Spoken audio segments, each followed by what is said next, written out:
బాబు గ్రామం యాలాడ గ్రామ అధ్యక్షుని.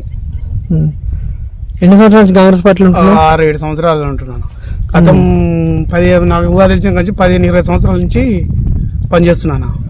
గతంలో బీఆర్ఎస్ సర్పంచ్ పని ఏం చేసిన ఏం లేదు చేయలేదు. నా సీజీ రోడ్లు పోసిండు, నాణ్యతగా పోసిండు, పక్క మట్టి పోయలేడు, ఏం పనిలేడు. పనులన్నీ ఉన్నాయి. ఆడబాత ట్రాక్టర్లు వచ్చినాయి. ఏమన్నా మా ఇంట్లోకి ఒడ్లు తోలుకున్నా రైతులు తోలుకుంటే గుంటలు పడిపోతున్నాయి, పలిగిపోతున్నాయి. పక్కన రోడ్డు పోయంటే రోడ్డు మా మట్టి పోయలేడు, ఏం పోయలేడు. ఏమో ప్రభుత్వం అది ఏంటి బీఆర్ఎస్ ప్రభుత్వం ఏం చేయలేదన్నా, ఏం అమలు కూడా పథకం కారలేదు. రైతులకు రుణమాఫీ అన్నాడు. రుణమాఫీ కొంతమందికి వచ్చింది, కొంతమందికి అసలు రావట్లేదు. కొంతమంది పెండింగ్ భూములు ఉన్నాయి. ఆ భూములు గిట్ట ధరణి అన్నాడు, ధరణి ఏం పెట్టిండు దొంగలు కొంతమంది పట్టాలు చేసుకుంటారు. అసలు ఏం ప్రభుత్వం ఏమో అసలు పనే చేయట్లేదు. మళ్ళీ డబుల్ బెడ్రూమ్ అన్నాడు, వస్తాడు. ఎలక్షన్ ముందర పెడతాడు, ఎలక్షన్ అయిపోగానే రామ్ అంటాడు. ఏం కేసీఆర్ ప్రభుత్వం ఏం లేదు. 10 సంవత్సరాలు చేసిన ఏం చేసినా రైతులను ఆగం చేసి పోయిండు. రైతులు ఆగం చేసిండు. దళితులకు 3 ఎకరాల భూమి అన్నాడు, డబుల్ బెడ్రూమ్ అన్నాడు, దళితులను ముఖ్యమంత్రి చేస్తున్నాడు. ఏదన్నా ఏం పని చేయలేడు. మిషన్ వాటర్ వస్తున్నాయి, ఏం వస్తున్నాయి అన్ని గుంటలు పడుతున్నాయి, ఎక్కడెక్కడ కట్టలు అవుతున్నాయి. రిపేర్ అన్న గుంటలు పడ్డప్పుడు 3 సంవత్సరాలు 4 సంవత్సరాలకు వాళ్ళకు వచ్చి చెప్తున్నాం వాళ్ళకి గ్రామ సభకు చెప్తున్నాం. గ్రామ సభలు చెప్తే గుంటలు అన్ని పొక్కలు రంధ్రాలు ఉన్నాయి. ఆ రంధ్రాలు కూడిపోవంటే ఇంతవరకు దాంట్లో లెక్కలేదు, ఏం లేదు. మనకు అప్పుడు అయిపోయి ముందడుకు ఎప్పుడు డిసెంబర్లో చెప్తే ఇప్పుడు వస్తున్నాయిగా మీ ఎలక్షన్ గెలుస్తారుగా, అది బాగా చేయించుకున్నట్టు. ఆయన గెలిచిన మా కాంగ్రెస్ గెలిచి 2 నెలలు కాలేదు.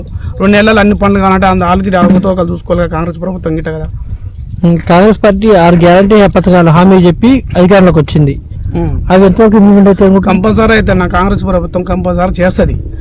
కానీ అందరూ 2 నెలలుగా ముందుకే చేయని అందరూ మిత్రపక్షాలు కొట్లాడితే ఎట్లయితే ఒకటి చేసుకుంటూ వస్తుంటాడు.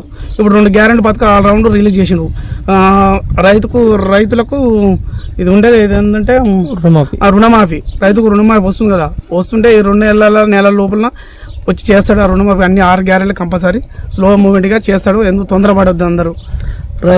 రైతు బంధు కూడా ఇంకా అంతమంది రైతులకు ఇవ్వలేదు. వస్తాడు అన్న, ఇచ్చుకుంటూ రావాలి కదా. ఇచ్చుకుంటే అంత బడ్జెట్ లేదు కదా, అంత కేసీఆర్లో జల్ల కట్టి వెళ్ళిపోయింది కదా. అంత లోడ్ చేసి ఆడ లంక బిందెలు తోముకొని పోయిండు. లంక బిందెలు తోమంటే ఆడుంటాయి ఆడ. అంత లావాదేవీలు చూసుకోవాలి కదా. కానీ ముఖ్యమంత్రి గిట్ట రేవంత్ రెడ్డి గారు గిట్ట చూసుకోవాలి కదా, లావాదేవీలు చూసుకున్న ఒక 6 ఎకరాలు ఇచ్చి 2 ఎకరాలు 3 ఎకరాలు ఇచ్చిన 4-5 ఎకరాలు వేసుకుంటూ వస్తుంది కదా. అందరూ తొందరపడద్దు కదా. ఈ నిరుద్యోగం పైన నిరుద్యోగాలు ఆడిస్తున్నా నా కేసీఆర్ ఇస్తే పెడుతున్నాడు. కంపల్సరీ మా ప్రభుత్వం వస్తుంది, అవకతవకలు చూస్తారు, అది కంపల్సరీ చేస్తారు. రానున్న పార్లమెంట్ సర్పంచ్ ఎలక్షన్ ఉద్దేశించి మీ గ్రామ ప్రజలకు మీరు ఏం చెప్తారు? ఈ గ్రామ ప్రజలు ఏం చేస్తున్నా, మన ప్రభుత్వం కంపల్సరీ పైన మన దగ్గర వాళ్ళకి ఇక్కడైతే మనది వస్తే మన స్టేట్లో మన రాష్ట్రంలో వచ్చింది, కేంద్రంలో గిట్ట మనది వస్తే పనులు మంచిగా అవుతాయి. పని మంచి కంపల్సరీ అయితే గెలిపియాలని నేను కోరుకుంటున్నాను.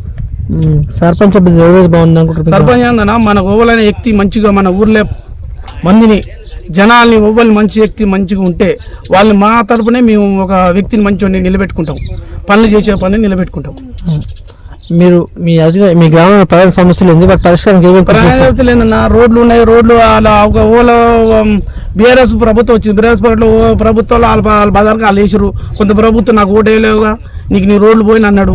ఏదో అట్లా వచ్చి లాస్ట్ కదా డబ్బులు రావాలని బీఆర్ఎస్ వాళ్ళు వచ్చి టుంటలు కాలితో బొలితో చేసి రోడ్లు పోసారు. అంత డ్యామేజ్ అయ్యి మొత్తం వెళ్ళిపోయినాయి. నెక్స్ట్ పార్లమెంట్ అభ్యర్థి ఎవరైతే బాగుంటుంది అనుకుంటారు? మీకు పార్లమెంట్ అభ్యర్థి మంచి వ్యక్తిని బట్టి మేము చూడాలన్నా. మంచి వ్యక్తులు పెట్టి దాన్ని అందరూ వేస్తారు, నామినేషన్ వేస్తారు కదా. దాని వ్యక్తులను బట్టి మంచి వ్యక్తి వాళ్ళు పని చేస్తారు, ఆ వ్యక్తిని బట్టి నిలబెడదామని అనుకుంటారు. ఇంకా పని చేద్దాం అనుకుంటున్నాం. బీఆర్ఎస్ ప్రభుత్వానికి కాంగ్రెస్ ప్రభుత్వానికి తేడా ఏంటిది? కాంగ్రెస్ బీఆర్ఎస్ ప్రభుత్వం ఏముందన్న, హామీలు ఇచ్చింది. 9 సంవత్సరాలు అయింది, ఏం పని చేయను. గ్రామాలు అసలు పనులు జరగలేవు. జరిగినట్టు ఏందుకు సీసీ రోడ్లు పోసారు, శవాలగడ్డ కట్టరు. శవాలగడ్డ ఏం పని చేస్తాను, ఆ డబ్బులు పెడితే డబుల్ బెడ్రూమ్ వచ్చి పని చేసు. ఆ గ్రామ సభలు అందరూ చిలకలలో ఉన్నాయి, గ్రామ పంచాయతీలో చిలకలు ఉన్నాయి, చిలకలలో పెట్టుకుంటారు. వాళ్ళు పెట్టుకుంటారు అక్కడ లేని వాళ్ళు గిట్ట చిలకలలో పెట్టుకుంటారు.